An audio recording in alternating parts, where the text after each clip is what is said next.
2025 എന്ന വർഷം ആരംഭിച്ച് ഇപ്പോൾ 6 മാസം കഴിഞ്ഞിരിക്കുകയാണ്. ഈ 6 മാസത്തിനുള്ളിൽ എത്ര മലയാള സിനിമകൾ റിലീസിനെത്തി, അതിൽ എത്ര സിനിമകൾ പരാജയപ്പെട്ടു, എത്ര സിനിമകൾ വിജയിച്ചു എന്നാണ് ഈ വീഡിയോയിൽ നോക്കാൻ പോകുന്നത്. അപ്പോൾ ഈ വർഷം റിലീസിനെത്തിയ സിനിമകളിൽ നിങ്ങളുടെ ഇഷ്ട സിനിമ കമന്റ് ബോക്സുമായി രേഖപ്പെടുത്തുക. 2025 ആദ്യം തിയേറ്ററുകളിലേക്ക് റിലീസിനെത്തുന്ന സിനിമയാണ് ഐഡന്റിറ്റി എന്ന സിനിമ. ടൊവിനോ തോമസ് ആണ് ചിത്രത്തിൽ നായകനായിട്ട് എത്തിയിട്ടുണ്ടായിരുന്നത്. ഈ ചിത്രത്തിന് തിയേറ്ററിൽ നിന്നൊരു മിക്സ്ഡ് ആയിട്ടുള്ള അഭിപ്രായമാണ് കിട്ടിയിട്ടുള്ളത്. ഈ ചിത്രം തിയേറ്ററുകളിൽ പരാജയപ്പെട്ടു. രണ്ടാമതായിട്ട് റിലീസിനെത്തിയിട്ടുള്ള സിനിമയാണ് ഐഡി ദ ഫേക്ക് എന്ന സിനിമ. ധ്യാൻ ശ്രീനിവാസനാണ് സിനിമയിൽ നായകനായിട്ട് എത്തിയത്. ഈ ചിത്രം തിയേറ്ററുകളിൽ വെറും 2 ദിവസം മാത്രമേ റൺ ചെയ്യാനായിട്ട് സാധിച്ചിട്ടുള്ളൂ. ഈ ചിത്രം തിയേറ്ററുകളിൽ പരാജയപ്പെട്ടു. മൂന്നാമതായിട്ട് റിലീസിനെത്തിയിട്ടുള്ള സിനിമയാണ് ആസിഫ് അലി നായകനായി എത്തിയിട്ടുള്ള രേഖാചിത്രം എന്ന സിനിമ. ഒരു ഇൻവെസ്റ്റിഗേഷൻ ത്രില്ലറായി എത്തിയിട്ടുള്ള ഈ സിനിമ മികച്ച പ്രകടനം, മികച്ച സ്ക്രീൻ പ്ലേ, മികച്ച റൈറ്റിംഗ് എല്ലാം കൊണ്ടും മികവ് പുലർത്തിയ ചിത്രം 2025 ആദ്യ സൂപ്പർ ഹിറ്റ് ചിത്രമായി മാറി. നാലാമതായിട്ട് റിലീസിനെത്തിയിട്ടുള്ള സിനിമയാണ് എന്ന് സ്വന്തം പുണ്യാളൻ. അർജുൻ അശോകൻ, ബാലു വർഗീസ്, ഇന്ദ്രൻസ് എന്നിവരൊക്കെയാണ് സിനിമയിൽ പ്രധാന വേഷം കൈകാര്യം ചെയ്തിട്ടുണ്ടായിരുന്നത്. നല്ലൊരു തീം, മികച്ച ഒരു കാസ്റ്റിംഗ് ഉണ്ടായിട്ടും ചിത്രം ബോക്സ് ഓഫീസിൽ തകർന്നു. അഞ്ചാമതായിട്ട് റിലീസിനെത്തിയിട്ടുള്ള സിനിമയാണ് സൗബിൻ സാഗർ, ബേസിൽ ജോസഫ് എന്നിവരൊക്കെ പ്രധാന വേഷത്തിലെത്തിയിട്ടുള്ള ബ്ലാക്ക് കോമഡി ക്രൈം ത്രില്ലർ ചിത്രമായിട്ടുള്ള പ്രാവിൻകൂട് ഷാപ്പ്. ചിത്രത്തിന് തിയേറ്ററിൽ നിന്ന് ഒരു മിക്സ്ഡ് ആയിട്ടുള്ള അഭിപ്രായമാണ് കിട്ടിയിട്ടുള്ളത്. ഈ ചിത്രം ബോക്സ് ഓഫീസിൽ പരാജയപ്പെട്ടു. ആറാമത് റിലീസിനെത്തിയിട്ടുള്ള സിനിമയാണ് ഗൗതം മേനോൻ, മമ്മൂക്കയെ നായകനാക്കി എടുത്ത Dominic and the ladies space എന്ന സിനിമ. സ്റ്റോറി ലൈനും സസ്പെൻസ് ഒക്കെ ഉണ്ടായിട്ടും സ്ക്രീൻ പ്ലേ ആവറേജ് ആയി. അതുകൊണ്ട് തന്നെ ഓഡിയൻസിന് സിനിമയായിട്ട് അത്ര കണക്ട് ചെയ്യാനും സാധിച്ചില്ല. അങ്ങനെ ഏറെ പ്രതീക്ഷയോടെ വന്നിട്ടുള്ള സിനിമ ബോക്സ് ഓഫീസിൽ തകർന്നു. ഏഴാമത് റിലീസിനെത്തിയിട്ടുള്ള സിനിമയാണ് പൊന്മാൻ. ബേസിൽ ജോസഫ്, സജിൻ ഗോപു, ലിജോ മോൾ ജോസ് എന്നിവയൊക്കെയാണ് സിനിമയിൽ പ്രധാന വേഷത്തിലെത്തിയത്. സിനിമയിൽ ബേസിൽ മികച്ച പ്രകടനം കാഴ്ചവെച്ചെങ്കിലും സിനിമയ്ക്ക് അർഹിച്ച വിജയം കൈവരിക്കാനായിട്ട് സാധിച്ചില്ല. ഈ ചിത്രം ബോക്സ് ഓഫീസിൽ ഒരു ആവറേജ് വിജയമായി മാറി. എട്ടാമത് റിലീസിനെത്തിയിട്ടുള്ള സിനിമയാണ് ഒരു ജാതി ജാതകം. അരവിന്ദിന്റെ അതിഥികൾ എന്ന സിനിമയ്ക്ക് ശേഷം എം മോഹൻ സംവിധാനം ചെയ്ത സിനിമ. കല്യാണപ്രായമായിട്ടുള്ള ഒരു യുവാവ്, അത് നടക്കാതെ വരുമ്പോൾ ആ യുവാവിന്റെ ലൈഫിൽ ഉണ്ടാകുന്ന ചില പ്രശ്നങ്ങൾ, അതൊക്കെയാണ് ഈ സിനിമയിലൂടെ എടുത്തു കാണിക്കുന്നത്. ഈ ചിത്രത്തിന് 2 രീതിയിലുള്ള അഭിപ്രായമാണ് തിയേറ്ററിൽ നിന്ന് ലഭിച്ചിട്ടുള്ളത്. അതുകൊണ്ട് തന്നെ ഈ ചിത്രം ഒരു ആവറേജ് വിജയം മാത്രമേ നേടിയെടുക്കാൻ സാധിച്ചിട്ടുള്ളൂ. ഒമ്പതാമത് റിലീസിനെത്തുന്ന സിനിമയാണ് നാരായണീന്റെ 3 ആൺമക്കൾ. വേണുഗോപാലിന്റെ സംവിധാനത്തിൽ ജോജു ജോർജ്, സുരാജ് വെഞ്ഞാർമൂട്, അലൻ സിയർ എന്നിവരൊക്കെയാണ് സിനിമയിൽ പ്രധാന വേഷത്തിൽ എത്തിയിട്ടുണ്ടായിരുന്നത്. ഹ്യൂമൻ റിലേഷൻഷിപ്പ് ഒക്കെ നന്നായി എക്സ്പ്ലോർ ചെയ്ത് എടുത്ത് കാണിച്ച സിനിമ. പോസിറ്റീവ് റിവ്യൂ വന്നിട്ടും ഈ സിനിമ തിയേറ്ററുകളിൽ പരാജയപ്പെട്ടു. 10ാമത് റിലീസിനെത്തിയിട്ടുള്ള സിനിമയാണ് ഫൈറ്റിംഗ് സ്റ്റാർ പെപ്പയെ കേന്ദ്ര കഥാപാത്രമാക്കി ഗോവിന്ദ് വിഷ്ണു സംവിധാനം ചെയ്ത് ഒരുക്കിയിട്ടുള്ള ദാവീദ് എന്ന സർപ്പാട്ട പരമ്പര പോലുള്ള ഇമോഷണൽ കൂടി കണക്ട് ആകുന്ന ബോക്സിംഗ് സിനിമകളൊക്കെ കണ്ട് പരിചയമുള്ള ഓഡിയൻസിന് ഈ ഒരു സിനിമ ഇഷ്ടമായില്ല. ഈ ചിത്രം ബോക്സ് ഓഫീസിൽ പരാജയപ്പെട്ടു. 11ാമത് റിലീസിനെത്തിയിട്ടുള്ള സിനിമയാണ് ബ്രോമാൻസ്. 18+ ജോ ആൻഡ് ജോ സിനിമകളൊക്കെ സംവിധാനം ചെയ്തിട്ടുള്ള അരുൺ ഡി ജോസ് ആണ് ഈ ചിത്രം സംവിധാനം ചെയ്തിട്ടുള്ളത്. അർജുൻ അശോകൻ, മാത്യു തോമസ്, നിഖില മിവല എന്നിങ്ങനെ ഇപ്പോൾ തിളങ്ങി നിൽക്കുന്ന എല്ലാ താരങ്ങളും സിനിമയിലുണ്ടായിരുന്നു. ചിത്രം കേരള ബോക്സ് ഓഫീസിൽ ഒരു ഹിറ്റ് ലിസ്റ്റിലേക്ക് ഇടം പിടിക്കാൻ സാധിച്ചിട്ടുണ്ട്. 12ാമത് റിലീസിനെത്തിയിട്ടുള്ള സിനിമയാണ് പൈങ്കിളി. സജിൻ ഗോപു, അൻസുര രാജൻ എന്നിവരൊക്കെയാണ് സിനിമയിൽ പ്രധാന വേഷത്തിൽ എത്തിയിട്ടുണ്ടായിരുന്നത്. ഈ ചിത്രം ബോക്സ് ഓഫീസിൽ പരാജയപ്പെട്ടു. 13ാമതായിട്ട് റിലീസിനെത്തിയിട്ടുള്ള സിനിമയാണ് കുഞ്ചാക്ക കോപനെ കേന്ദ്ര കഥാപാത്രമാക്കി ജിത്തു അസറഫ് സംവിധാനം ചെയ്ത് ഒരുക്കിയിട്ടുള്ള ഓഫീസർ ഓൺ ഡ്യൂട്ടി.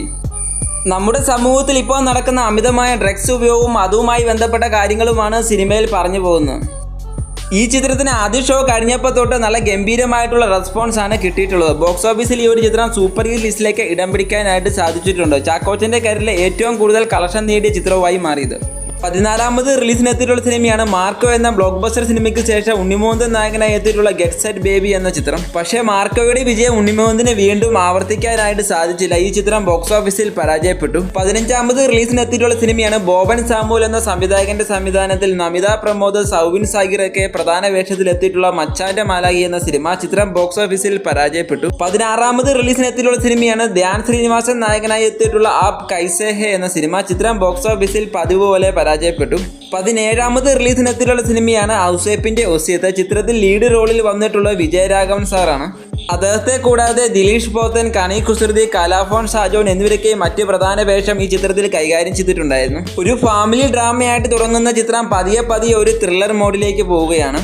ഒരു ഡീസന്റ് ത്രില്ലറായിട്ട് ഇറങ്ങിയിട്ടുള്ള സിനിമ. തിയേറ്ററുകളിൽ വിജയിക്കേണ്ട ഒരു സിനിമ. വേണ്ടത്ര പ്രൊമോഷനും കാര്യങ്ങളൊന്നും ഇല്ലാത്തതുകൊണ്ട് ഈ ചിത്രം തിയേറ്ററുകളിൽ വൻ പരാജയമായി. 18ാമത് റിലീസിനെത്തിയിട്ടുള്ള സിനിമയാണ് പരിവാർ. ഈ ചിത്രത്തിൽ കൂടുതലും പുതുമുഖങ്ങളായിരുന്നു.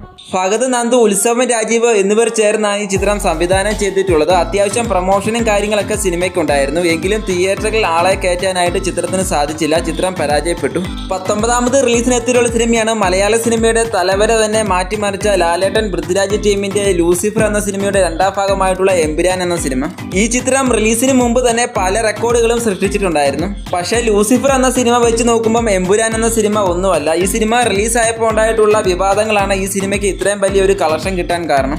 ഏകദേശം 175 കോടി ബഡ്ജറ്റിൽ വന്നിട്ടുള്ള ഈ സിനിമ ലോകമെമ്പാടുമായിട്ട് ഏകദേശം 265 കോടിക്ക് മുതൽ കളക്ഷൻ നേടിയിട്ടുണ്ട്. 20ാമത് റിലീസിനെത്തിയിട്ടുള്ള സിനിമയാണ് ആലപ്പുഴ ജിങ്കാന. ഡയറക്ടർ ഖാലിദ് റഹ്മാൻ സംവിധാനം ചെയ്തിട്ടുള്ള ഈ സിനിമയിൽ നെസ്ലിൻ, ലുക്മാൻ അവറുകൾ, ഷൈംഡോൺ ചാക്കോ എന്നിവരൊക്കെയാണ് പ്രധാന വേഷത്തിൽ എത്തിയിട്ടുണ്ടായിരുന്നത്. ചിത്രം റിലീസായ സമയത്ത് കേരളത്തിലെ യൂത്തിനിടയിലൊക്കെ അത്യാവശ്യം തരംഗമൊക്കെ ഉണ്ടാക്കാൻ സാധിച്ചിട്ടുണ്ടായിരുന്നു. അതുകൊണ്ട് തന്നെ ഈ ചിത്രം ഒരു സൂപ്പർ ഹിറ്റ് ലിസ്റ്റിലേക്ക് ഇടം പിടിക്കാൻ സാധിച്ചിട്ടുണ്ട്.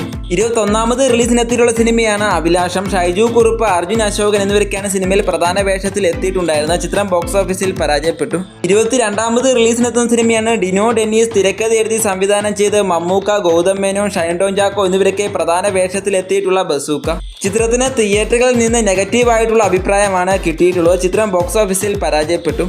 23ാമത് റിലീസിനെത്തിയിട്ടുള്ള സിനിമയാണ് മരണം മാസം. ബേസിൽ ജോസഫാണ് സിനിമയിൽ ലീഡ് റോൾ കൈകാര്യം ചെയ്തിട്ടുണ്ടായിരുന്നത്. ചിത്രത്തിന് ബോക്സ് ഓഫീസിൽ ഒരു ആവറേജ് വിജയം മാത്രമേ നേടിയെടുക്കാൻ സാധിച്ചിട്ടുള്ളൂ. 24ാമത് റിലീസിനെത്തിയിട്ടുള്ള സിനിമയാണ് തരുൺ മൂർത്തിയുടെ സംവിധാനത്തിൽ ലാലേട്ടൻ നായകനായി എത്തിയിട്ടുള്ള തുടരും എന്ന സിനിമ.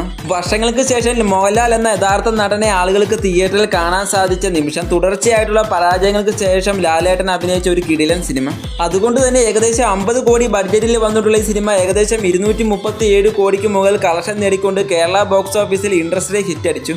25ാമത് റിലീസിനെത്തിയിട്ടുള്ള സിനിമയാണ് ആസിഫ് അലി നായകനായെത്തിയിട്ടുള്ള സർക്കേറ്റ് എന്ന സിനിമ. ചിത്രം ബോക്സ് ഓഫീസിൽ പരാജയപ്പെട്ടു. 26ാമത് റിലീസിനെത്തിയിട്ടുള്ള സിനിമയാണ് ഡയറക്ടർ മനു സംവിധാനം ചെയ്ത് സുരാജ് വെഞ്ഞാറമൂട്, ഷറഫുദ്ദീൻ, സന്ദീപ് എന്നിവരൊക്കെ പ്രധാന വേഷത്തിലെത്തിയിട്ടുള്ള പടക്കളം എന്ന സിനിമ. വലിയ പ്രൊമോഷനോ ഹൈപ്പോ ഒന്നുമില്ലാതെ തിയേറ്ററിലേക്ക് റിലീസിനെത്തിയിട്ടുള്ള സിനിമ ഒരു വൻ വിജയമായി. 27ാമത് റിലീസിനെത്തിയിട്ടുള്ള സിനിമയാണ് ദിലീപേട്ടന്റെ പ്രിൻസ് ആൻഡ് ഫാമിലി എന്ന സിനിമ. ദിലീപ് എന്ന ആക്ടറിന്റെ വലിയൊരു തിരിച്ചുവരവ് അറിയിച്ച ഒരു സിനിമ കൂടിയായിരുന്നു. ചിത്രം ബോക്സ് ഓഫീസിൽ ഹിറ്റ് ലിസ്റ്റിലേക്ക് ഇടം പിടിക്കാൻ സാധിച്ചിട്ടുണ്ട്. 28ാമത് റിലീസിനെത്തിയിട്ടുള്ള സിനിമയാണ് ദിലീഷ് നായർ രചനയും സംവിധാനവും നിർവഹിച്ച മാത്യു തോമസ്, ശിവാംഗി, കൃഷ്ണകുമാർ, മനോജ് കെ ജയൻ എന്നിവരൊക്കെ പ്രധാന വേഷത്തിലെത്തിയിട്ടുള്ള റൊമാൻറ്റിക് ഫാന്റസി സിനിമയായിട്ടുള്ള ലവ്ലി. ഈ ചിത്രം ബോക്സ് ഓഫീസിൽ പരാജയപ്പെട്ടു. 29ാമത് റിലീസിനെത്തിയിട്ടുള്ള സിനിമയാണ് ടൊവിനോ തോമസ് നായകനായി എത്തിയിട്ടുള്ള നരിവേട്ട എന്ന സിനിമ. ചിത്രത്തിന് ഒരു ആവറേജ് വിജയം മാത്രമേ നേടിയെടുക്കാനായിട്ട് സാധിച്ചിട്ടുള്ളൂ. 30ാമത് റിലീസിനെത്തിയിട്ടുള്ള സിനിമയാണ് ധ്യാൻ ശ്രീനിവാസൻ നായകനായി എത്തിയിട്ടുള്ള ഡിറ്റക്റ്റീവ് ഉജ്ജയൻ എന്ന സിനിമ. പതിവ് പോലെ തന്നെ ഈ ചിത്രവും ബോക്സ് ഓഫീസിൽ പരാജയപ്പെട്ടു. ഈ ലിസ്റ്റിൽ ഫൈനലായിട്ട് റിലീസിനെത്തിയിട്ടുള്ളത് ആസിഫ് അലി നായകനായി എത്തിയിട്ടുള്ള ആഭ്യന്തര കുറ്റവാളി എന്ന സിനിമയാണ്. ഈ ചിത്രവും ബോക്സ് ഓഫീസിൽ പരാജയപ്പെട്ടു.